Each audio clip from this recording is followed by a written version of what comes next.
이 시간 우리가 함께 볼 하나님의 말씀은 잠언 7장입니다.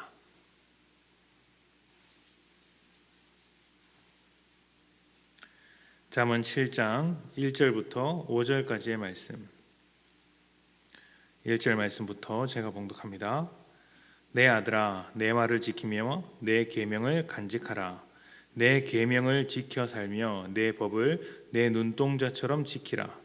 이것을 내 손가락에 매며 이것을 내 마음판에 새기라. 지혜에게 너는 내 누이라 하며 명철에게 너는 내 친족이라 하라. 그리하면 이것이 너를 지켜서 음녀에게 말로 허리는 이방 여인에게 빠지지 않게 하리라. 아멘. 민식이법이라고 해서 어린이 보호구역에서 교통사고가 일어나면 더 큰 처벌을 받게 되는 법이 있습니다. 이미 다 잘 알고 계실 텐데 이 법이 시행된 지 1년이 넘어가면서 여러 가지 조사 결과 이렇게 평가가 나오기 시작합니다. 이게 이런 조사를 바탕으로 확인해 보니까 이 기간 동안 어린이 보호 구역의 사망 사고가 절반으로 줄었다고 합니다. 절반으로. 이것이 모두 민식이 법 때문에 그렇다라고 단정할 수는 없겠으나 긍정적인 영향을 준 것은 분명해 보입니다. 이 법이 처음 시행될 때는 교통 흐름에 방해된다거나 과중한 처벌이 될 수 있다, 이중 처벌이 될 수 있다고 하면서 반대하는 사람들이 꽤 많이 있었던 것으로 기억합니다. 그러나 지금 와서 생각해 보면 이 법을 지키는 것이 결국 우리의 삶을 지켜주는 결과를 만들고 있다라고 생각해 볼 수 있는 것이죠. 교통법규를 지키는 일은 사실 우리 자신을 지키는 일입니다. 잘못된 운전 습관을 막고 차량이나 사람과 충돌하는 것도 막아줍니다. 사고로부터 나를 막아주고 생명과 재산을 보호해 주는 것이죠. 이렇게 법이 나를 보호할 수 있도록 법의 아래로 들어가는 것이 법을 지키는 것입니다. 우리가 하나님의 말씀을 지키며 살아가는 것, 믿음을 지키며 살아가는 것도 같은 원리라고 할 수 있습니다. 우리는 우리 자신이 말씀을 지키며 믿음을 지킨다, 믿음을 보호한다 생각하는 경우가 많습니다. 그러니 어떻게 되겠습니까? 그 일 자체가 힘이 들죠. 믿음 생활이 힘이 든 것입니다. 나 하나 건사하며 지켜가는 것도 힘든데 믿음도 지키고 말씀도 지켜야 하니 믿음 생활이 굉장히 힘들다 느껴지는 것이죠. 하지만 사실 우리가 믿음을 지키는 것이 아니라 믿음이 우리를 지키는 것입니다. 우리가 말씀을 지키는 것이 아니라 말씀이 우리를 지키는 것이죠. 우리가 말씀의 밖으로 벗어나면 분별 없이 살게 될 것이고 믿음을 따라 살지 않으면 죄악된 길로 걸어갈 것이 뻔합니다. 교통법규를 무시하고 달리는 것이 속 시원할 때가 있죠. 빨리 도착할 때가 있죠. 스트레스 풀리는 순간도 아마 있을 것입니다. 멈춤 없이 달리기 때문에요. 그러나 그 일이 아주 큰 사고로 이어질 수 있다는 것을 우리가 잘 알고 있습니다.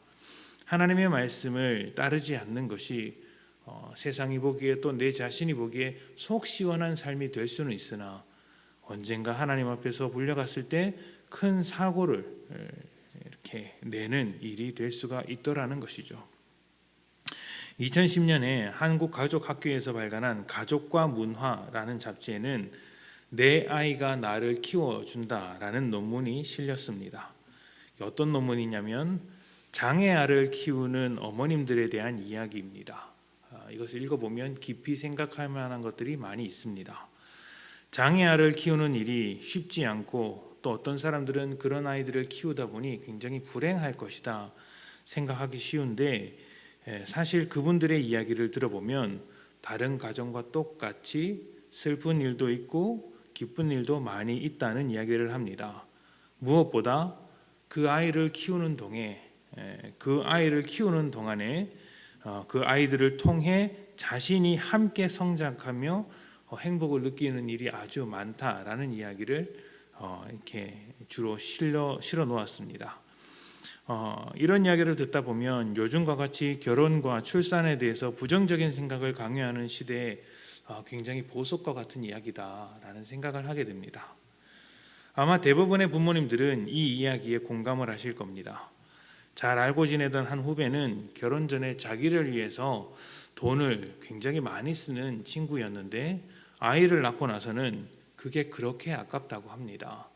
5만 원 쓰는 것도 아깝고 3만 원, 2만 원, 만 원 쓰는 것도 굉장히 아깝다고 합니다. 그렇게 하면서 그것을 아껴서 아이들을 위해서 쓰는 게 훨씬 좋다라고 생각을 하는 것이죠. 그러면서 자기도 자신이 이렇게 변할지는 몰랐다고 합니다. 아이를 키우기 위해 정성과 사랑을 쏟아부으니 그 속에서 힘든 일도 있지만 행복한 일도 있고 결국에는 자기 자신이 성장하게 되었다는 것을 발견할 수 있었던 것이죠. 아이를 지키는 일이 결국 자기를 변화시키고 성장시키는 일이더라라는 것이었습니다. 이것은 결혼하지 않았다면, 자녀를 낳지 않았다면 절대로 얻을 수 없는 변화들인 것이죠. 나 아닌 다른 생명을 위해 나를 내려놓는 것은 굉장히 고귀하고 소중한 일입니다. 내가 하는 일이 나를 지켜주고 내가 섬기는 것이 나를 지켜줍니다. 내가 그것을 지키는 것이 아니라 그것이 나를 성장시키고 변화시키고 지켜주는 것이죠. 하나님께서 우리에게 믿음과 말씀을 지키라고 요구하시는 것도 하나님 좋으라고 지키라고 말씀하신 것이 아니라 그것을 지켜가는 우리가 좋기 때문입니다. 이 어두운 세상 가운데 믿음을 통해 말씀을 통해 우리를 보호하시기 위해서 요구하시는 것이죠. 기도를 요구하시는 것도 그 기도를 통해 일하시는 하나님을 경험케 하기 위하여 기도를 요구하시는 것이고, 예배를 요구하시는 것도 예배를 통하여서 하나님의 살아계심과 임재하심, 또 하나님과 소통하는, 하나님과 함께하는 기쁨을 알게 하시기 위해서 이렇게 요구하는 것입니다. 어두운 세상 속에서 우리의 믿음을 지켜내기 위한 것이죠. 내가 믿음을 지키는 것이 아니라 믿음이 우리를 지킬 수 있도록 우리에게 이런 것들을 지키라 요구한다는 것을 잊지 마십시오.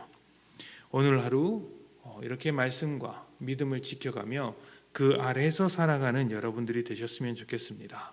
그 말씀 가운데 하나님의 지혜가 있습니다.